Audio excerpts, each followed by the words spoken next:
laisse-moi tranquille, j'ai pas la tête à ça, j'ai pas l'énergie, j'ai pas le moral, on verra demain pour passer à l'action. Quoi?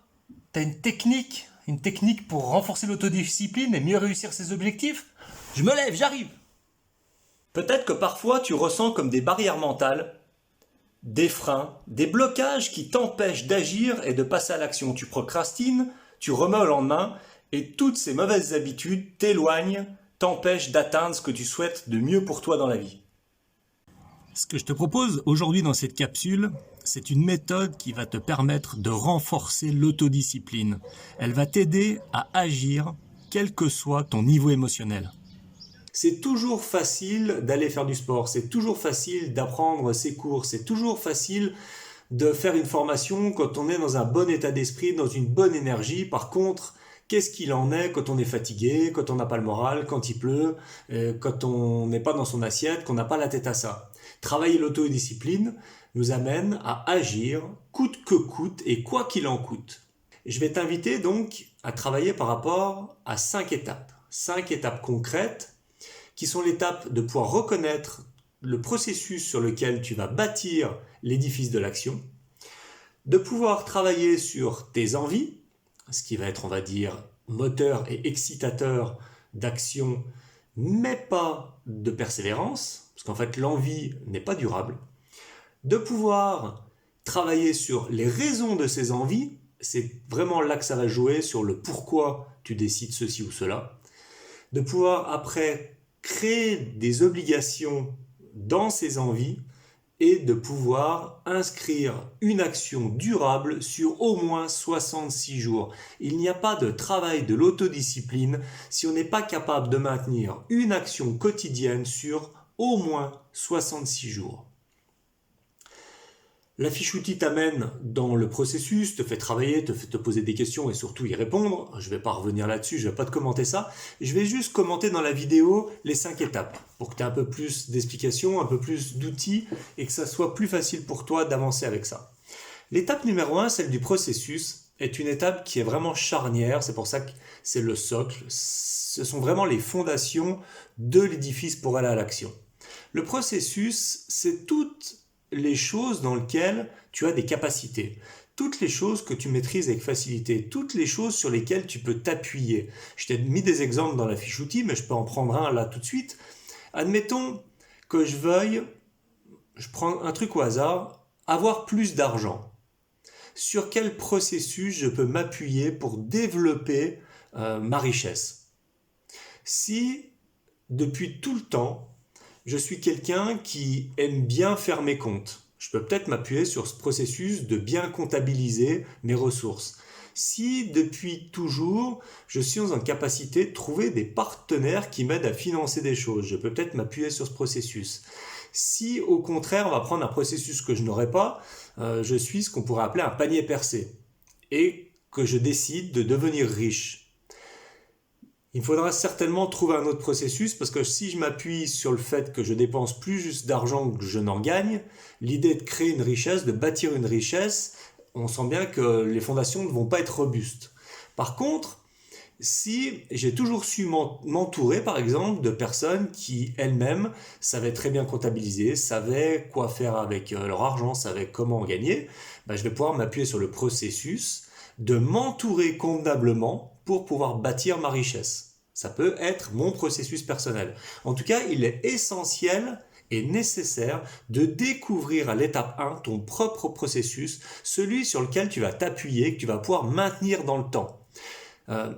Inventer un processus qui ne nous convient pas, c'est en fait nous tirer une balle dans le pied, c'est être en incapacité de créer cette nouvelle stratégie de façon durable.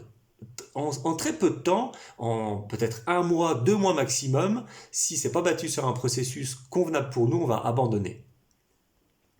La deuxième étape est de venir contacter le niveau des envies.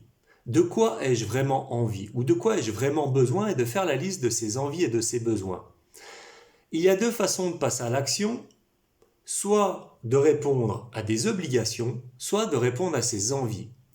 Les obligations, c'est l'obligation d'aller travailler. Si je ne vais pas travailler, je vais perdre mon boulot. Si je perds mon boulot, je perds mes revenus. Si je perds mes revenus, je perds mon appartement. Je ne peux plus manger, je ne peux plus nourrir mes enfants, je ne peux plus partir en vacances, je ne peux plus avoir accès au niveau de vie que je souhaite. Donc c'est une obligation pour moi de travailler. Et le bénéfice de l'obligation, c'est qu'elle elle coupe court à un paquet de tergiversations mentales, un paquet d'analyses psychologiques qui vont m'amener dans est-ce que c'est bon pour moi, est-ce que c'est pas bon. Quand je suis obligé, je le fais, point barre, et j'agis.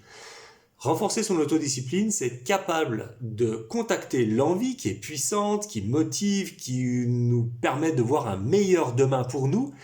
Et tout de suite après la phase numéro 2, qui est la phase des envies, de pouvoir travailler sur les raisons. Quelles sont les raisons de ces envies? Bien souvent, là je parle d'argent, je veux devenir riche, quelle est la raison? En fait, je veux devenir riche pour simplement vivre plus aisément mon quotidien. C'est une raison. Je t'ai mis un tableau où je t'invite à aller trouver au moins 5 raisons par rapport à chaque envie. Si tu n'as pas au moins 5 raisons, tu n'as pas suffisamment de raisons. Parce que peut-être que la plus grosse raison, à un moment donné, tu ne vas pas pouvoir la poursuivre, ou elle va changer. En ce moment, on est dans une période délicate et hors norme de confinement. Tout un tas de raisons pour lesquelles on faisait des choses avant se sont en fait effondrées. Si on n'est pas capable d'en trouver une autre, en fait, on arrête d'agir, on arrête d'avancer, on arrête de faire ce qu'on faisait. Il est important de pouvoir créer une chaîne solide de au moins 5 maillons de raisons suffisamment puissantes pour que je continue d'agir en direction, j'ai un chemin derrière moi, là, il y a un ponton. Imagine que ton objectif soit tout au bout, il faut que tu aies suffisamment de raisons pour cheminer jusqu'au bout là-bas. L'étape après les raisons, c'est de pouvoir te recréer des obligations, mais des obligations décidées, pas des obligations suivies. J'aime bien appeler, moi, au lieu de dire le mot obligation, de dire redevabilité. Ça peut être dire à mon meilleur ami que je veux me libérer du tabac, par exemple. Ça peut être dire à toute ma famille que je vais changer de travail.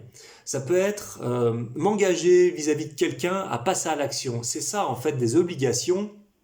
C'est s'engager personnellement vis-à-vis d'autres personnes, d'un groupe. Ça peut être prendre un coach, ça peut être, si je décide de me remettre au sport, au lieu de démarrer tout seul dans mon coin, je m'inscris dans des cours collectifs.